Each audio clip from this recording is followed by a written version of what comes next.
हम जो सोचते हैं वो हम बन जाते हैं। दोस्तों, हमारा भविष्य हमारी सोच से निर्मित होता है। हम अपनी सोच से ही जीवन में जीत हासिल कर सकते हैं और हार भी, शिखर पर पहुंच सकते हैं और निराशा के गर्त में भी। सब कुछ हमारी सोच पर ही निर्भर होता है कि आखिर हम चाहते क्या है। अगर हम अपनी सोच को बदल दें तो सब कुछ बदल जाएगा। दुनिया में कुछ ही लोग सम्मान, खुशी, दौलत, समृद्धि और सफलता क्यों हासिल कर पाते हैं, जबकि अधिकतर लोग एक औसत जीवन ही जीत पाते हैं। इसकी वजह क्या है? ऐसा क्यों होता है?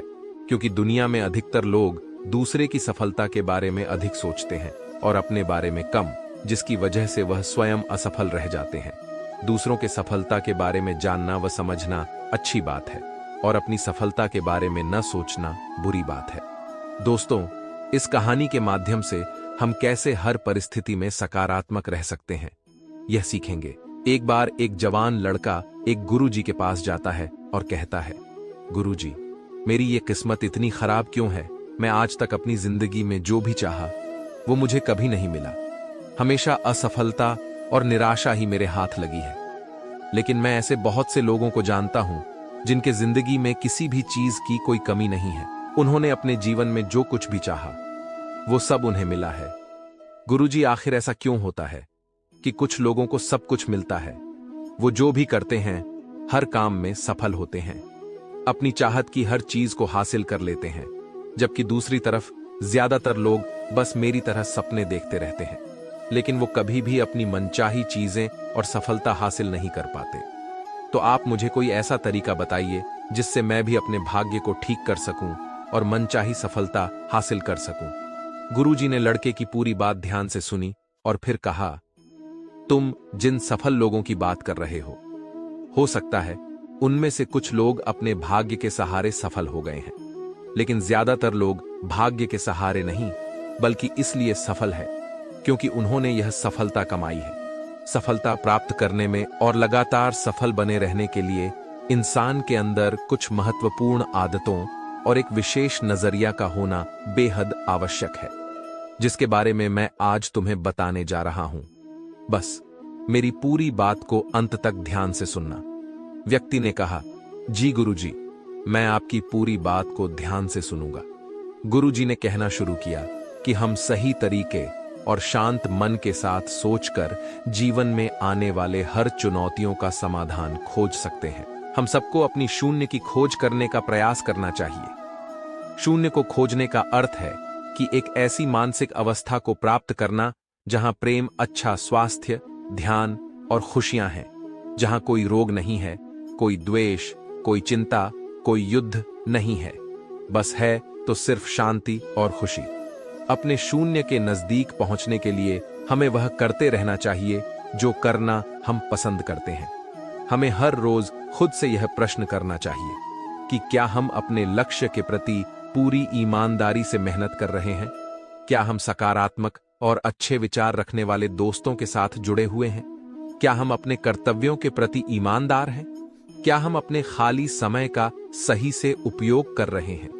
इस तरह के प्रश्न हमें सकारात्मक चिंतन करने के लिए मजबूर करते हैं और यह हमारे शून्य तक पहुंचने के सफर को और भी रोमांचक बना देते हैं, जिससे हम अपने लक्ष्य, आर्थिक स्थिति और खुशियों को निर्धारित कर सकते हैं। हमें हमेशा ऐसे लोगों के साथ रहने का प्रयास करना चाहिए जिनके लक्ष्य बड़े हो और जीवन मूल्य ऊंचे हो, क्योंकि ऐसे लोग हमें आगे बढ़ाने के लिए प्रेरित करते हैं, हमारी सफलता में खुश होते हैं और हमें सही सलाह देते हैं। हमें हमेशा रचनात्मक सपने देखते रहना चाहिए और ऐसा हम इन 5 तरीकों से कर सकते हैं।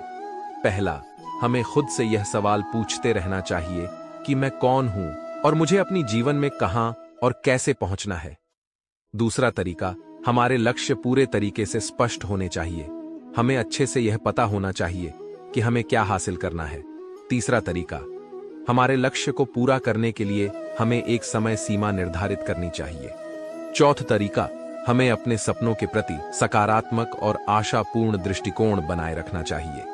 पांचवा तरीका, हमें हमारे लक्ष्य के प्रति पूर्ण रूप से समर्पित होना चाहिए।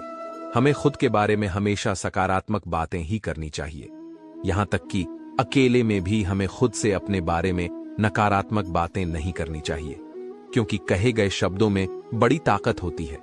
जैसे उत्साहपूर्ण और आशा से भरे शब्द किसी की जिंदगी को बदल सकते हैं, वैसे ही नकारात्मक शब्द किसी की जिंदगी को बर्बाद भी कर सकते हैं। हम कभी भी कुछ नया सीखने या सफल होने के लिए बड़े नहीं होते। सफल होने के लिए हमें चीजों या उचित शिक्षा की नहीं, बल्कि एक दृढ़ संकल्प की जरूरत होती है। अगर इंसान का इरादा पक्का है तो वह रास्ते अपने आप ही बना लेगा। हमें खुद को रोज याद दिलाते रहना चाहिए कि हमारी उपलब्धियां क्या हैं, हम बेहतर हैं तो क्यों हैं, हमारा लक्ष्य क्या है और हम इसे कैसे पूरा करेंगे। यकीन मानो, हमारी आदत हमें उत्साहित, लक्ष्य के प्रति केंद्रित और सकारात्मक बनाए रखती है। अगर हम हमारे साथ काम करने वाले और आसपास के लोगों को महत्वपूर्ण और अच्छा महसूस करवाते हैं, तब वह हमारे लिए और बेहतर करने की कोशिश करते हैं और हमारे सफल होने की संभावना और भी बढ़ जाती है। हमें कभी भी तेज आवाज और अपहृद्र शब्दों का प्रयोग नहीं करना चाहिए।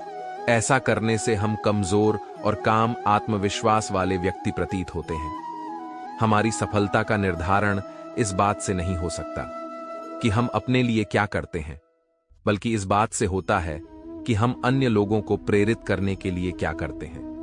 हमें सारे काम खुद करने की जरूरत नहीं है, हमें बस वही करना चाहिए जो जरूरी है। बाकी के कामों को उपयुक्त लोगों को बांट देना चाहिए।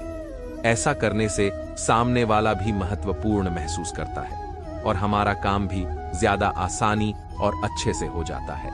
हमें हमेशा जीतने के बारे में सोचना चाहिए, क्योंकि जो जीतने के बारे में सोचता है और विश्वास करता है वही जीतता है। यही जीतने का नियम और यह ऐसे ही काम करता है। हमें इस बात का ध्यान रखना चाहिए कि हमें अपने बच्चों के सामने अच्छा व्यवहार करना चाहिए, क्योंकि एक छोटा बच्चा अपने माँ बाप के व्यवहार को ही एक आदर्श व्यवहार मानता है और उसे ही अपने की कोशिश करता है। इसीलिए हमें आने वाली पीढ़ी को संस्कारवान बनाने का प्रयास करना चाहिए।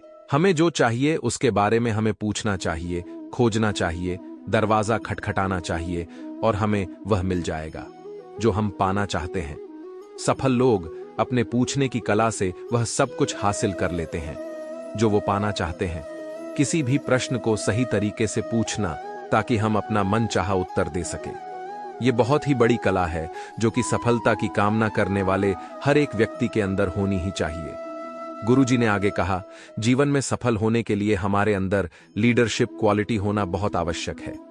एक अच्छा लीडर बनने के लिए हमें 7 आदतें अपनानी होगी। पहली आदत, हमें अपने से जुड़े लोगों की मदद उनकी उम्मीद से बढ़कर करने की कोशिश करनी चाहिए। दूसरी आदत, हमें खुद पर और अपने से जुड़े लोगों की काबिलियत पर विश्वास करना चाहिए। तीसरा नियम, हमें हमेशा सही को सही और गलत को गलत बोलने की हिम्मत दिखानी चाहिए। चौथी आदत, जब हमें पता चल जाए कि हम गलत हैं तो हमें तुरंत अपनी गलती स्वीकार कर लेनी चाहिए। पांचवी आदत, हमें हमेशा अपने साथ काम करने वाले लोगों की सलाह लेनी चाहिए और उनकी इज्जत करनी चाहिए। छठा नियम, चुनौती के सामने भी हमें अंदर से शांत और स्थिर रहने का प्रयास करना चाहिए। सातवां नियम, हमें काम को इतनी लगन और जिम्मेदारी के साथ करना चाहिए कि हम दूसरों के लिए एक उदाहरण बने और वह हमारे काम करने के तरीके का अनुसरण कर सकें। एक बात याद रखो, हमारा दिमाग बहुत अमूल्य है। हमें इसकी देख रेख ऐसे करनी चाहिए जैसे हम दूसरे कीमती सामानों की करते हैं। हमने आज तक जो भी हासिल किया है, क्या कर सकते हैं, उन सब का एकमात्र स्रोत हमारा दिमाग ही है। इसीलिए हमें इसे साफ सुथरा रखने का प्रयास करना चाहिए। इसके बाद गुरुजी ने लड़के से कहा, मुझे उम्मीद है अब तुम समझ गए होंगे कि तुम्हें सफल होने के लिए क्या करना है। लड़का भी गुरुजी का धन्यवाद कर उनकी आज्ञा लेकर वहां से चला गया। दोस्तों, आज की वीडियो में बस इतना ही। आशा करता हूं आपको आज की वीडियो अच्छी लगी हो। तो मिलते हैं दोस्तों अगले वीडियो में।